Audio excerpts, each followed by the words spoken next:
출근글입니다. 제가 오늘 무슨 내용을 할까 고민을 하다가 저번에 상담했던 일이 하나 생각이 나서 무슨 일이 있었냐면 상담을 받으러 오셔서 일단은 뭐 검사랑 막 이런 것들을 다 해드렸어요. 그러고 나서 결과를 말씀을 드리고 있는데 갑자기 그분이 저한테 그러시는 거예요. 솔직히 말하면 다른 데도 갔었는데 다른 데서는 이런 검사를 안 했다는 거예요. 그래서 무슨 검사 하셨는데요? 그랬더니 버튼 누르는 검사만 했다고 하시는 거예요. 그래서 그 얘기를 듣고 정말 헉했습니다. 아니 어떻게 버튼 누르는 검사만 할 수가 있지? 이런 생각이 들어서 진짜 아무것도 모르시는 분들은 이렇게 검사를 엉망으로 받고 상담을 받겠구나 라는 생각이 들더라고요.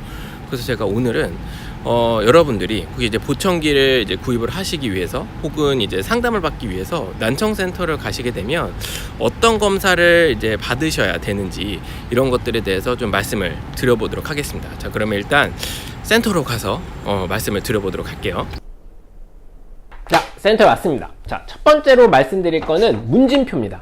아까 제가 방금 보여드렸던 오디올로지컬 히스토리라고 되어 있는데요. 말 그대로 문진표예요. 뭐 병원에 처음에 가시게 되면 당연히 문진 작성을 하시듯이 보청기 센터나 뭐 난청 센터로 가시면 기본적으로 당연히 문진을 작성을 하셔야 됩니다. 뭐 직접 작성을 하실 수도 있고 뭐 청능사분께서 직접 물어보면 뭐 답하는 형태로도 이제 하실 수 있는데 뭐 어떤 형태이든 관계는 없습니다. 물론 뭐 안 하는 데가 있을 수도 있어요. 뭐 그렇다고 해서 뭐 그게 꼭 문제가 된다라고 얘기할 수는 없겠지만 제 입장에서 말씀을 드리자면 이 문진의 내용들이 제가 이제 이후에 보청기 상담을 하면서 어떤 보청기를 선택하고 하는 데 있어서 중요한 내용들을 정말 많이 담고 있거든요. 그래서 만약에 이제 내가 보청기 상담을 받으러 가신다고 가정했을 때 이분이 얼마나 이제 보청기 선택에 있어서 꼼꼼하게 선택을 해줄 수 있느냐라는 관점에서 봤을 때는 이 문진표 작성 여부도 무척 중요하다라고 생각합니다. 자, 그 다음 혹시 처치가 필요한 부분이 있는지를 살펴볼 필요가 있어요. 물론 이 문진을 통해서도 일정 부분 좀 이야기를 들을 수도 있겠지만 그래도 청능사분이 실제로 귀 상태를 보시고 파악을 하는 게 중요하기 때문에 그 검사를 해야 되는데요. 그 검사가 이경 검사입니다. 잠시만 제가 이경 검사기를 잠깐 보여드릴게요. 요게 이제 이경 검사기, 뭐 오토스코피 이렇게 얘기를 하는데요. 요걸로 이제 귀 안을 보는 거예요. 그래서 이제 귀 외이와 그리고 이제 중이에 해당이 되는 고막 이걸 관찰을 해서 혹시 뭐 외과적인 처치가 필요한지 아니면 뭐 귀지가 너무 많지 않은지 혹시 중이염이 의심되지 않는지 뭐 이런 것들을 좀 살펴보는 검사라고 보시면 될 것 같습니다. 그래서 혹시라도 여기서 좀 이상이 발견이 된다면 일단은 빨리 이비인후과로 먼저 가서 처치를 받으시고 그 이후에 이제 보청기 상담을 하시는 게 좋으니까 뭐 이런 부분들까지 고려를 했을 때는 난청센터에 가셔서 이경 검사는 당연히 받으셔야겠죠. 자, 그 다음 이제 실질적으로 가장 중요한 청력 검사에 대해서 말씀을 방음실로 이동을 해서 한번 드려보겠습니다. 쭉 가시죠.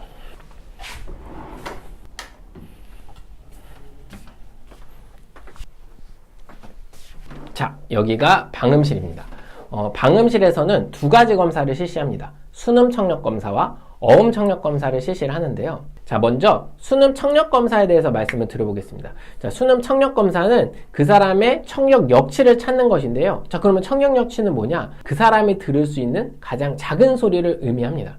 자, 그래서 이 검사 방법은 헤드폰을 이런 식으로 착용을 하고요. 소리가 들릴 때마다 이렇게 버튼을 누르도록 하는 겁니다. 그래서 아까 앞에서 저한테 상담받으러 오셨던 분이 버튼 누르는 검사만 했다고 말씀하셨죠? 이 검사가 순음 청력 검사입니다. 이 순음 청력 검사 같은 경우는 이렇게 헤드폰을 쓸 수도 있고요. 아니면 이런 식으로 골진동체를 사용할 수도 있습니다. 그래서 기도 순음 청력 검사, 골도 순음 청력 검사 이렇게 또 나눠서 얘기를 하는데요.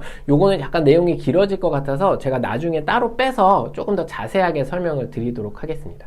자, 이렇게 순음 청력 검사를 실시를 하고 그 다음에 해야 되는 것이 어음 청력 검사입니다.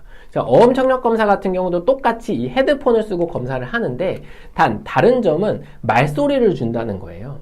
그래서 어음 청력 검사도 두 가지로 나눌 수가 있는데요. 하나는 어음 청취 역치 검사라고 해서 이 사람이 들을 수 있는 말소리가 가장 작은 강도를 찾는 것이 어음 청취 역치 검사고요. 자, 그리고 어음 명료도 검사라고 해서 이 사람이 말소리를 얼마나 잘 알아들을 수 있느냐를 보는 검사가 어음 명료도 검사입니다. 그래서 이 경우 같은 경우는 버튼을 누르는 형태가 아니고요. 이렇게 헤드폰을 쓴 상태로 저기 이제 검사자 선생님께서 말을 해주시면 제가 말을 따라하는 형태로 하는 것이 이 어음 청력 검사입니다. 자, 이렇게 4가지 검사. 자, 다시 정리해서 말씀을 드리면 문진표 작성, 그리고 이경 검사, 그리고 수능 청력 검사, 그리고 어음 청력 검사. 이 4가지 검사를 보청기 상담할 때는 저는 개인적으로 무조건 실시를 해야 된다고 생각합니다. 이 검사를 실시를 해야 결과 분석을 정확하게 해서 보청기 상담을 드릴 수가 있거든요. 근데 이런 것 중에 하나라도 결여가 되면 보청기 상담하는 데 있어서 저는 개인적으로는 어려울 것 같아요. 그래서 여러분들이 난청센터를 가시게 된다면 이 검사 4가지를 받는지를 꼭 확인을 해 보시고요. 혹시라도 이 검사를 하지 않는다라면 요구하실 수도 있다고 저는 생각하고요. 설령 굳이 요구하고 싶지 않다라고 하시면 저는 개인적으로 그 센터의 전문성은 결여가 됐다고 보셔도 괜찮을 것 같거든요. 그러니까 조금 더 전문성이 있는 대로 센터 상담을 받아보시는 걸 추천드리고 싶습니다. 자, 이상 난청센터에 가셨을 때 여러분들이 꼭 받으셔야 되는 청력검사에 대해서 말씀을 드렸고요. 혹시 이 청력검사에 대해서 궁금하신 내용들이 더 있으시면 댓글이나 쪽지 남겨주시면 제가 또 답변을 드리도록 하겠습니다. 그리고 제가 이거 준비를 하다 보니까 검사 내용은 솔직히 할 얘기가 좀 많은 것 같아요. 그래서 좀 많이 줄였거든요, 내용들을. 그래서 조금 더 자세하게는 하나하나 좀 빼서 또 이제 검사에 대한 내용을 말씀드리는 시간을 또 갖도록 하겠습니다. 다음 주 또 영상을 통해서 더 좋은 내용으로 찾아뵙도록 하겠습니다. 감사합니다.